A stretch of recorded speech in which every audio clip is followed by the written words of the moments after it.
से मेरी पहली मुलाकात 1951 में हुई थी। मैं अमृता प्रीतम का इंटरव्यू करने गया था। बाबरी मस्जिद हमारी बातचीत का विषय था। मैं तब राष्ट्रीय सहारा में जॉब करता था और मुझे असाइनमेंट मिला था कि मैं बाबरी मस्जिद के मसले के हवाले से विभिन्न भाषाओं के बुद्धिजीवियों की राय, उनके विचार इंटरव्यू के जरिए अपनी उर्दू पत्रिका के लिए इकट्ठा करूं। पंजाबी जुबान से मैंने अमृता प्रीतम को चुना था। वो नवंबर या दिसंबर की कोई सर्द शाम थी जब मैं हौज खास के उनके घर पहुंचा। बाबरी मस्जिद के हवाले से बात करते करते तमाम दूसरे मुद्दे भी कब गुफ्तगू का हिस्सा बन गए, पता ही नहीं चला। इन मुद्दों में मोहब्बत, दोस्ती, समाज और बहुत कुछ शामिल था। उस रात जब तवील गुफ्तगू के बाद मैं अमृता के कमरे से निकला और इमरोज मुझे दरवाजे तक छोड़ने आए, तो बातों बातों में सीढ़ियां उतरते हुए मैंने उन्हें बसीर बद्र का ये शेर सुनाया। कोई फूल सा हाथ कंधे पे था, मेरे पांव सोलों पे जलते रहे। और कहा, हाथ तो कभी नहीं, लेकिन मेरे पांव सोलों पर चल रहे हैं। इमरोज ने कहा, उस हाथ का तसव्वुर, उस हाथ की ख्वाहिश तो है, उसे खत्म ना होने देना। तसव्वुर के करिश्मे का उस वक्त तो कुछ पता न था। ये तो बहुत बाद में मैंने देखा और मुझे समझ में आया कि आलम तमाम हल्का एदाम एक ख्याल है।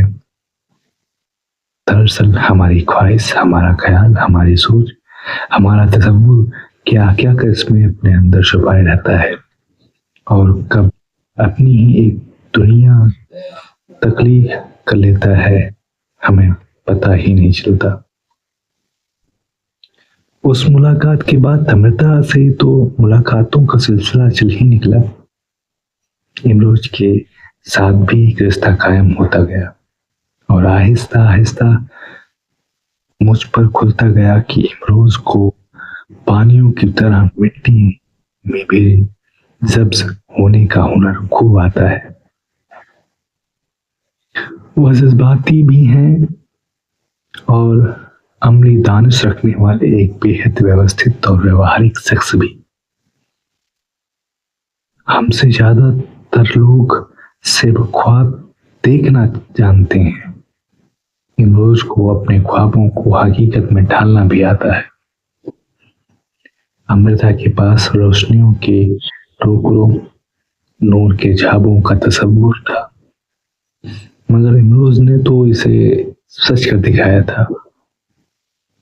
टोकरों में खूबसूरत छोटे छोटे बल्ब और चिराग इस फनकाराना ढंग से सजाए थे और पेंट किए थे कि वे जलते तो लगता था कि जैसे किसी ने नूर को टोकरा भरकर रख दिया है। हर खिड़की, हर दरवाजे को शायरी और पेंटिंग से सजाया था। सिर्फ कैनवस को ही नहीं, लैंपों को भी ढेर सारे शेर और नज़्में पेंट की थी। लैंप जलते तो पेंट किए हुए शेर भी जगमगा उठते थे।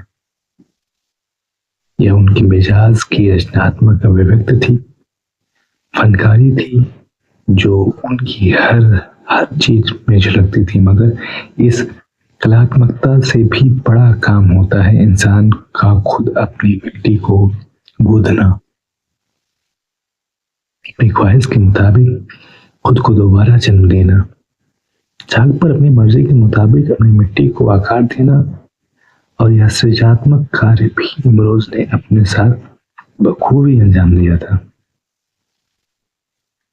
समाज का एक तय शुदा सांचा होता है जिसके तहत हमारे जन्म के साथ ही हमारा नाम, मजहब, हमारी शिनाख्त तय हो जाती है और हम सारी जिंदगी उन जंजीरों में बंध कर गुजर जाते हैं जिनको चुनने में हमारा कोई हाथ नहीं होता। नाहक हम मजदूरों नाहक हम मजबूरों पर ये तोहमत है मुख्तारी की। इस नाक से कई बार हमारी अनबन बल्कि विरोध तक होता है, लेकिन अपने नाम, मजहब या पहचान की किसी भी बाहरी शक्ल को तब्दील करना हमारे लिए अमूमन बेहद मुश्किल होता है। ये चीज हमारी शख्सियत का ऐसा अटूट अंग बन जाती है कि जिनके बगैर हम अपने आप को अक्सर सोच ही नहीं पाते। इमरोज की जिंदगी की अहम तरीन बात यही है कि उन्होंने इस तय शुदा सांचे से बगावत की, उसे तोड़ा। इमरोज ने खुद से खुद को जन्म दिया। उनका नाम यूं तो इंद्रजीत था, मगर वो अपने नाम के साथ अपने आप को जोड़कर नहीं देख पाते थे। उनका अपने बारे में जो विजन था, यह नाम उस पर पूरा नहीं उतरता था। सो उन्होंने अपना नाम इंद्रजीत से बदलकर इमरोज रख लिया। इस नाम की अपनी अर्थवत्ता है। बहुत भविष्य से अलग लम्हाए मौजूद, यानी वर्तमान क्षण में रहना, आज में रहना, न बीते हुए से लगाव न भविष्य से जुड़ाव। उनकी पहचान एक असिस्ट के तौर पर तो है ही, लेकिन उनकी पहचान का एक हवाला अमृता भी है, और यह हवाला इतना मजबूत है कि इससे अलग उनको देख पाना अमूमन मुश्किल लगता है। लेकिन जो इमरोज को करीब से जानते हैं, वे इमरोज के अपने रंग, रोशनी और शख्स और रक्त को पहचानते हैं, और ये ऐसे रंग हैं जिनके प्रभाव बल्कि प्रभामंडल से निकल पाना नामुमकिन है।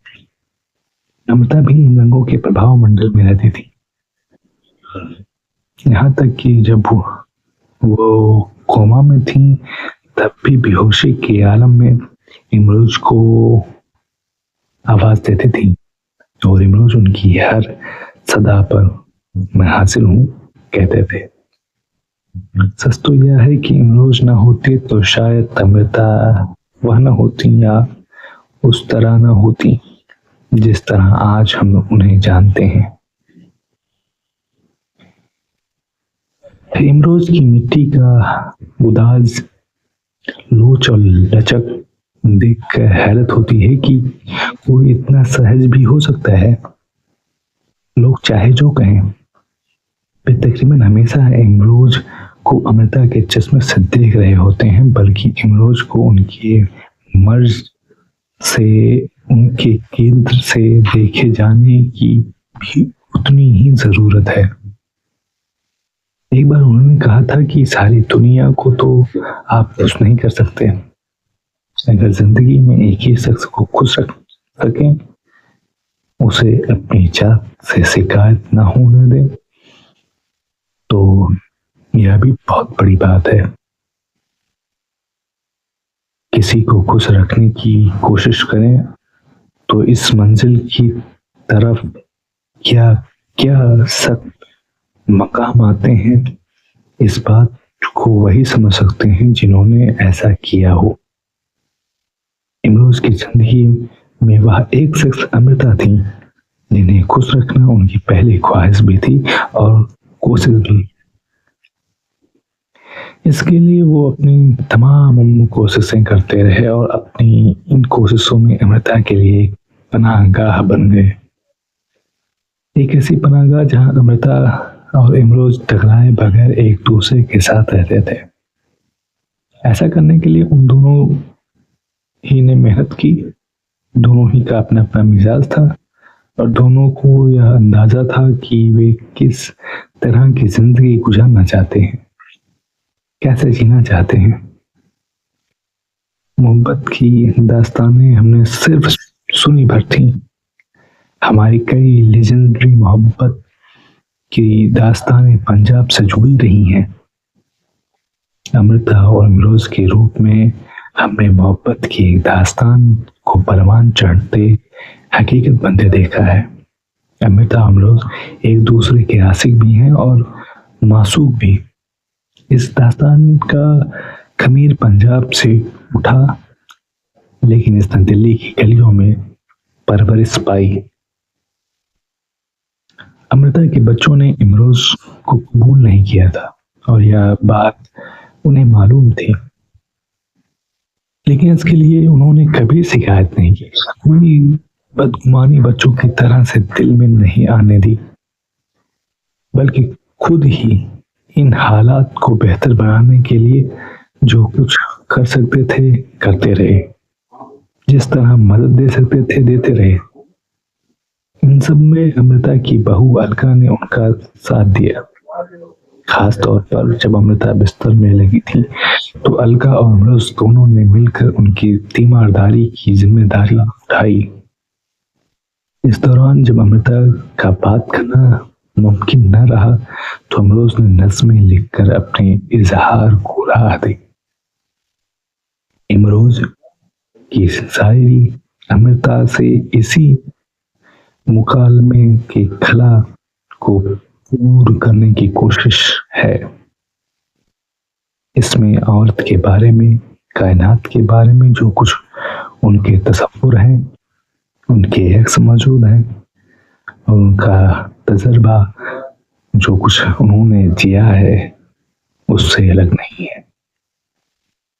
हमारे समाज में मर्द की जो हैसियत है उसमें उसका इंसान होना, उसके मर्द होने की चेष्टा की भावना में गुम है कि उसको एक खास इतिहार और विशिष्टता हासिल है।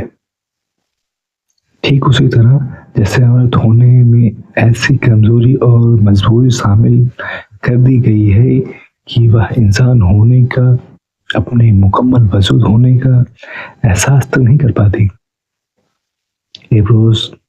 इमरोज ने कभी ऐसी कोई रुकावट दरमियान न आने दी,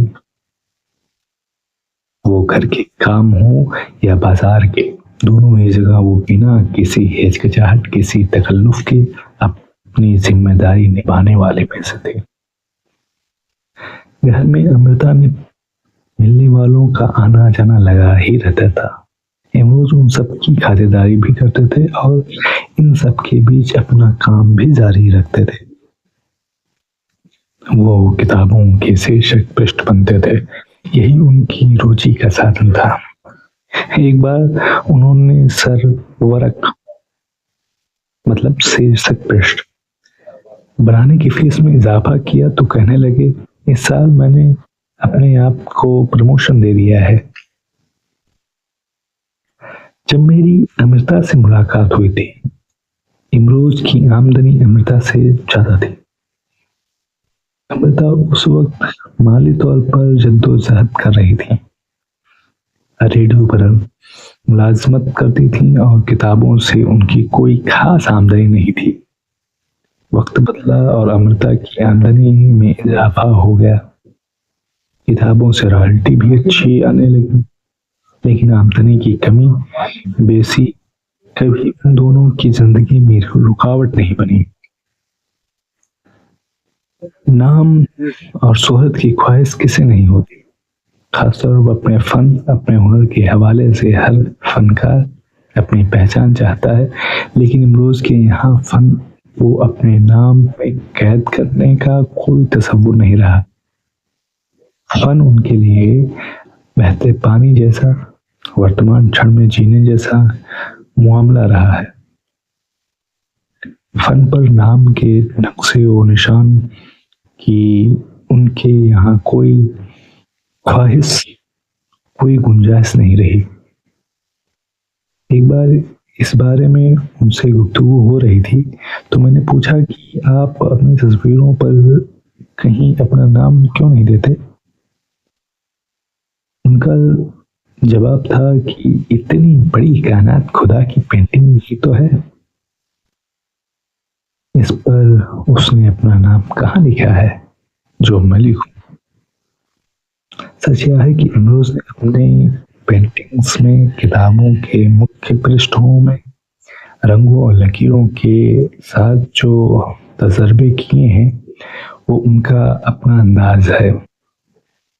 रंगों का संयोजन और लिखने का अंदाज अलग से पहचाना जाता है। इमरोज को कैलीग्राफी का शौक था।